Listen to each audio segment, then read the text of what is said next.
స్తోత్రం. అనేకులు నీకు వ్యతిరేకంగా ఉండవచ్చు, అనేకులు నీకు విస్తారంగా నీకు వ్యతిరేకమైన మాటలు మాట్లాడవచ్చు, నిన్ను బాధ పెట్టేవారు ఉండవచ్చు. అయితే రక్షణ ఇతనికి దొరకదు అని అనుకునే వాళ్ళు కూడా ఉండవచ్చు.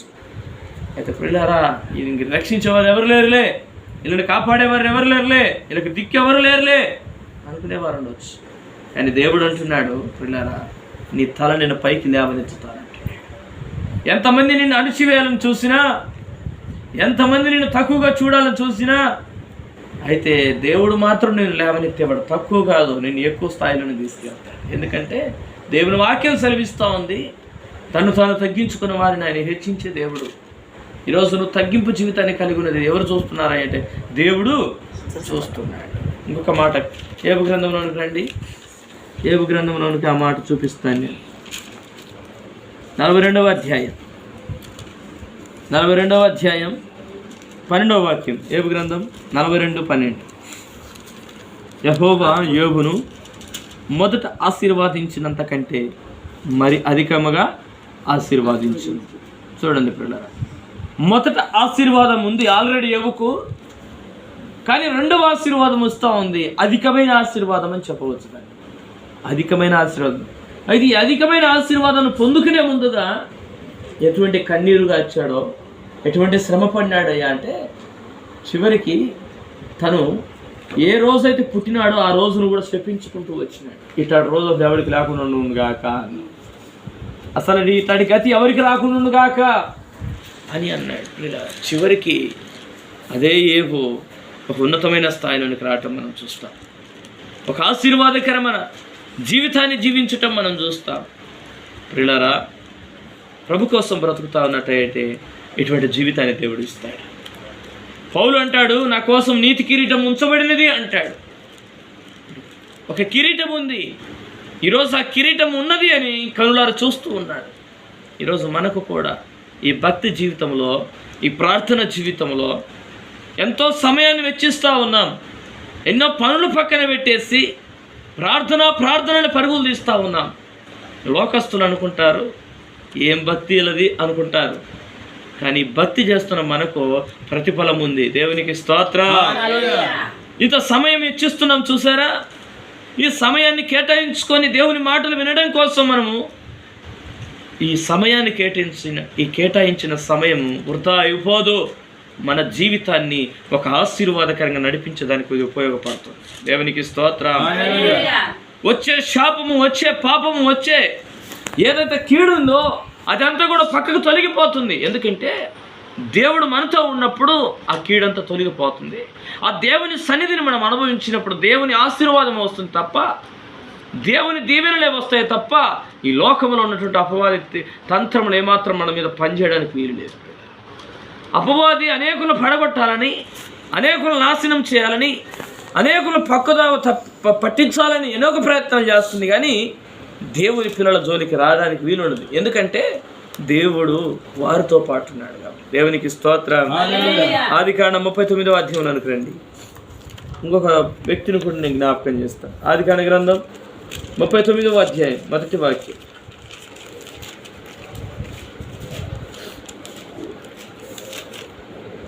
చదవండి ప్రియులారా.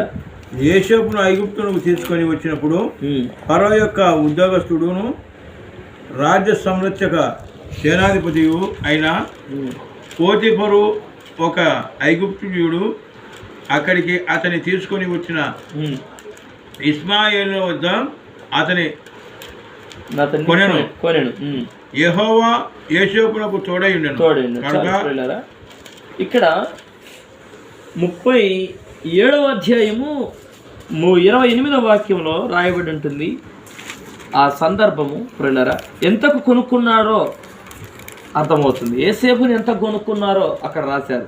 చదవండి. విద్యానీయులు అయిన వర్తకులు ఆ మీదుగా వెలుచుండగా వారు ఆ గుంటలో నుండి యోసేపును పైకి తీసి ఆ ఇస్మాయిలీలను 20 తులముల వెండికి అతనిని అమ్మివేసిరి. ప్రియులారా, ఎన్ని తులముల వెండి అంట? 20 తులముల వెండికి అమ్మేసినారు. యేసుక్రీస్తును ఎన్ని నాణ్యాలకు అమ్మినాడు?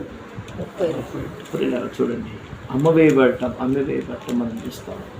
ఇక్కడ యోసేపును 20 తులముల వెండికి అమ్మివేసినట్టుగా మనం చూస్తాం. ఇది మన మనసులోనికి గుర్తుండాలి. అయితే ఎవరైతే అమ్మారో అయితే వారే వచ్చి 50వ అధ్యాయంలో చూడండి ఏం జరిగిందో చూడండి. 20 వాక్యం చదవండి, 18 వాక్యం చదవండి, ఇంకా బాగా అర్థమవుతుంది. మరియు అతని సహోదరులు పోయి అతని ఎదుట సాగిలపడి, ఇదిగో మేము నీకు దాసులమని చెప్పగా, చూడండి, దాసులమయ్యా. ఎవరైతే అమ్మినారో వారే చివరికి ఎక్కడొచ్చి సాగిలపడినారు? యోసేపు ఎదుట సాగిలపడటం మనం చూస్తాం. ఆ రోజు ఏమనుకున్నారు?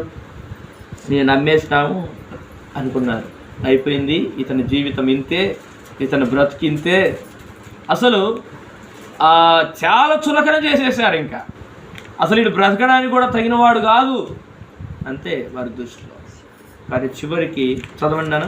యోసేపు భయపడుకుడి, నేను దేవుని స్థానమున్నావా? మీరు నాకు కీడు చేయు ఉద్దేశించితిరి, కానీ నేటి దినమున జరుగుతున్నట్లు అనగా బహు ప్రజలకు ప్రకటించినట్లుగా అది మేలుకే దేవుడు ఉద్దేశించాను. కాబట్టి భయపడుకుడి, నేను మిమ్మును మీ పిల్లలను పోషించనని చెప్పి వారిని ఆదరించి వారితో ప్రీతిగా మాట్లాడాను. ఈరోజు మేలుకు దేవుడు చేసినాడు, మేలుకే దేవుడు ఉద్దేశించాడు. ఈరోజు మేలు చేసే దేవుడు అండి మనం నమ్ముకున్న దేవుడు. మన దేవుడు మనకు తోడుగా ఉంటాడు. అయితే మనము మాత్రము ఆయన మార్గాన్ని మాత్రం విడవకూడదు. యోసేపును అంచెలంచెలుగా దీవించినాడు.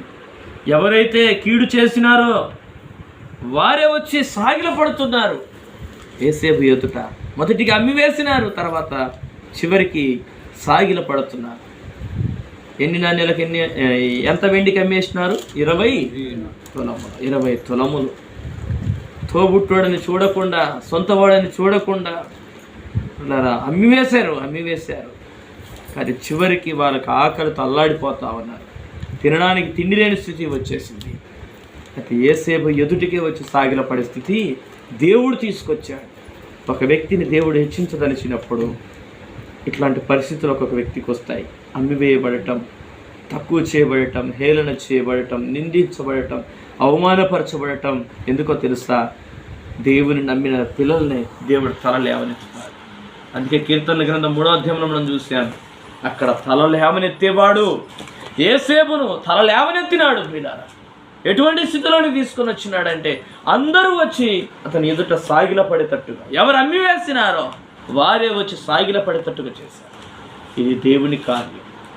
నీ జీవితంలో కూడా ఈరోజు నీ పరిస్థితి ఏమిటో నాకు తెలియదు, నీ స్థితి ఏమిటో నాకు తెలియదు, కానీ ప్రభువుని నమ్మిన వారికి మరణము లేదు అనే ఒక విషయాన్ని గుర్తు చేస్తున్నాను. ప్రభు పరిశుద్ధుడు.